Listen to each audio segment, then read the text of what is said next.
Good morning all the students. How are you beta? Are you fine? Okay, I am also fine. Open your science textbook and unit number 14. Page number है 138 and topic name is water. हमें पानी के बारे में पढ़ना है। हमने first video में देख लिया था कि how much water do you use we us, हम पानी कितना यूज़ करते हैं। उसके बाद where do you we get water from, हमें पानी कहाँ से मिलता है। तो वही की एक दूसरी एक्टिविटी पेज नंबर 138 पे है। Do you now that about two thirds end of the earth is covered with water. आपको पता है स्टूडेंट्स, 2 या थर्ड्स अर्थ में परसेंटेज में ही अर्थ पे पानी है पीने लायक। Most of this water is oceans and seas. दूसरे बार सब में क्या है? यस, महासागर and seas. This water in the oceans and seas has many salts dissolved in it. That water is saline, so it is not fit for drinking and other domestic agriculture and industry needs. You might have heard the famous lines of the poem Rime of the Atlantic Mariner, written by S.T. Coleridge. Water everywhere, no any drop to drink. यहाँ पे ये कहा गया है कि जो water है हर जगह पे वाटर, पानी बहुत सारा है बट पीने लायक कहीं भी पानी नहीं है। Here that poet is described it the plight sovereign on sea lost in the oceans. Yet oceans plays is important role in supplying the water that we us. हमें पता है कि पानी हमारे जो ओशन यानी महासागरों में पानी है वो बहुत यूज़फुल होता है बट पीने लायक नहीं है। वो पानी कैसा है? सॉल्ट वाला है। Do you find this surprising? After all the water we use is not salty. Many of you live in places far away from the oceans. Does the water supply in these places also depending on these oceans? How does the ocean's water reach ponds, lakes, rivers and wells which supply us water? How come to water from these shores is not saline anymore? हमें यहाँ एक question होता होगा कि हमारे घर तक ये सब ये कह रहे हैं कि ओशंस एंड सीज में जो पानी होता है वो बहुत सॉल्ट वाला यानी तीखा खारा होता है, ऐसे बोलते हैं। बट जो हमारे घर पे आता है वो पानी तो ऐसा नहीं है। तो वो पानी कहाँ से आता है? उसी तरह लेक, पॉन्ड्स, रिवर्स, उसमें ये पानी कहाँ से पहुँचता है और ओशन हमें किस तरह यूज़ होते हैं पानी पहुँचाने में। अंडरस्टैंड? और that is where the water cycle comes. Water cycle, disappearing trick of water. यहाँ पे क्या कहा गया है कि डिस्पेयरिंग, जो दिखाई न दे रहा हो उसको हम क्या कहेंगे? Disappearing trick of water. उसकी एक पानी की युक्ति देखते हैं। How many times have you noticed that water spilt on the floor drips after sometimes? आपने पानी को कहीं पे सूखते हुआ देखा है कि अगर हम हमारे यहाँ पे ज़मीन पे पानी डालेंगे वो पानी सूख जाएगा? तो yes, the water seems of disappearing similarly. Water disappearing for the water cloth is as dry up.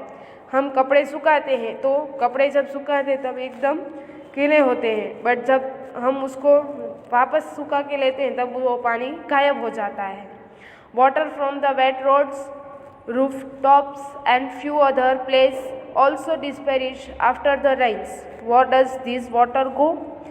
आपको पता है कि जब बारिश होती है उसके बाद बहुत सारी जगह पे प्लेस पे पानी हो जाता है बट थोड़े टाइम के बाद वो पानी सूख जाता है। तो वो पानी कहाँ जाता है? That is a most important question. वो पानी कहाँ गया तो पानी कहाँ गया?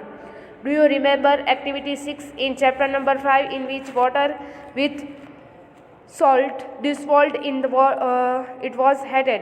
आपने यूनिट 5 में एक्टिविटी 6 देखी होगी, सॉल्ट के साथ पानी गर्म किया गया था, right. What did we find? The water evaporated and that salt is left behind. This activity gives us an idea that when heating water changes into the vapor.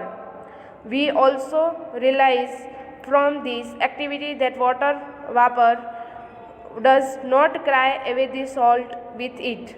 Water vapors so formed become the part of their air and cannot usually be seen.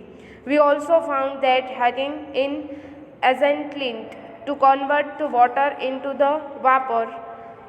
However, we have seen that water change into this vapor also from the fields, roads, rooftops and other lands areas. तो यहाँ पे ये कहा गया है कि उस activity में हमने देखा था कि सॉल्ट और पानी गर्म किया, तो दोनों में क्या हुआ, पानी था वो सब क्या हो गया, डिस्पेयरिंग हो गया, क्योंकि पानी को गर्म किया गया था। बट पानी के साथ जो क्षार थे वो उसको नहीं भरार करता है, यानी वाष्प करता है, तो वहाँ के वो जो उसके तत्व थे वो वहीं के वहीं रह गए, इसलिए वो पानी क्या हो गया, यस, डिस्पेयरिंग हो गया और इस तरह एक एक्टिविटी में दिखाई दे रहा है। तो उसी तरह जिस तरह सॉल्ट और वाटर में हमने एक्टिविटी की, उसी तरह हम डिफरेंट जगह पे अलग अलग फील्ड से, रोड पे, रूटफॉर्ट्स के मदद से, सनलाइट की मदद से पानी क्या हो जाता है, अदृश्य हो जाता है और जो क्षार होते हैं वो वहीं के वहीं रह जाते हैं। उसके बाद है activity 2, take 2 similar plates, place one of the plates in sunlight and keep the other under shade.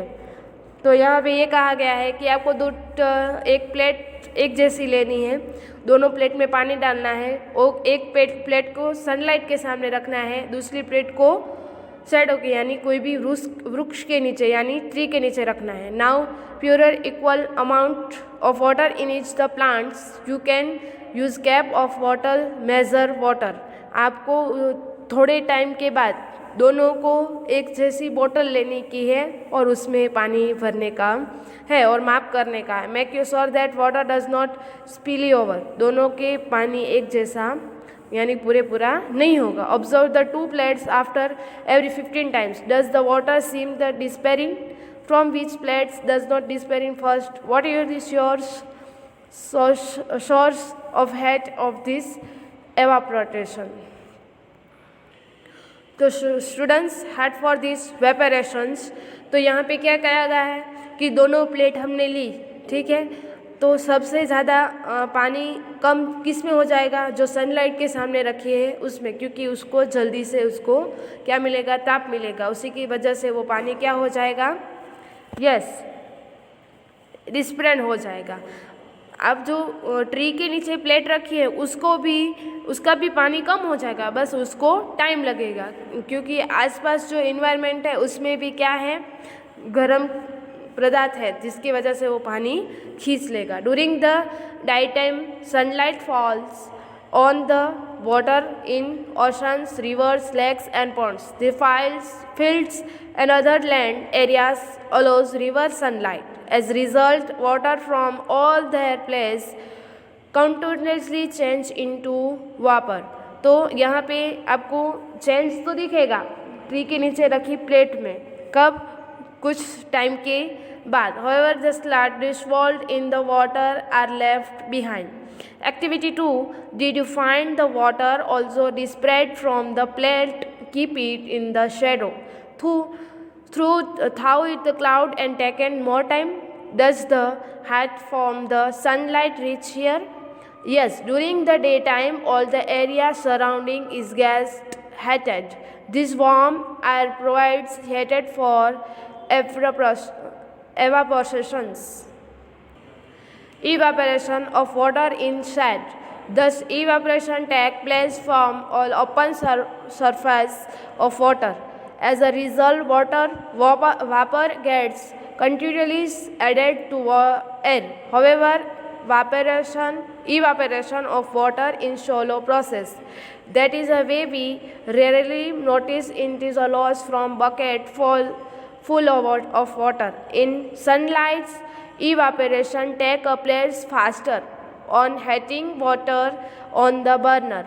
It is a evaporation take place even faster.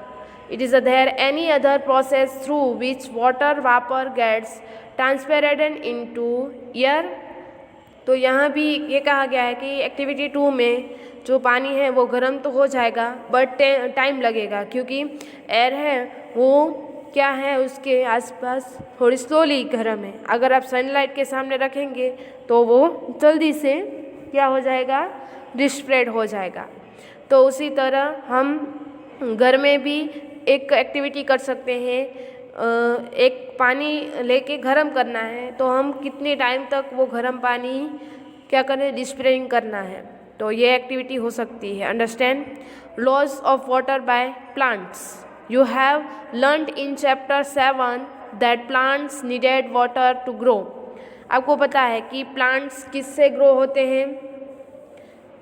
Very good, पानी अगर उसको मिलेगा तभी वो ग्रो करेंगे। Plants use part of this water in preparing their food and Bujo has been reading about transpiration, asked himself how much water is lost through transpiration by white plants that give 1 kilogram of weight. We found out that these nearly 1500 liters, that is roughly 25 large sized bucket full of water. Can you now imagine that amount of water lost by plants of forests, crops and grasslands together? और तो यहाँ पे बुजो ने बताया है कि ट्रांसपीरेशंस, यहाँ बुजो ने एक एक्टिविटी दी है और उन्हें खुद का जो सर्टिफिकेट रीज़न बताया है यहाँ पे लिखा है, वो आपको खुद को रीड करना है। तो students, today is homework page number 138 and 139. Read this page number, understand. अब हम मिलेंगे नेक्स्ट वीडियो में। आपको ये पेज नंबर कंपलसरी रीड करने के हैं। अब हम मिलेंगे नेक्स्ट वीडियो में। Bye and take care.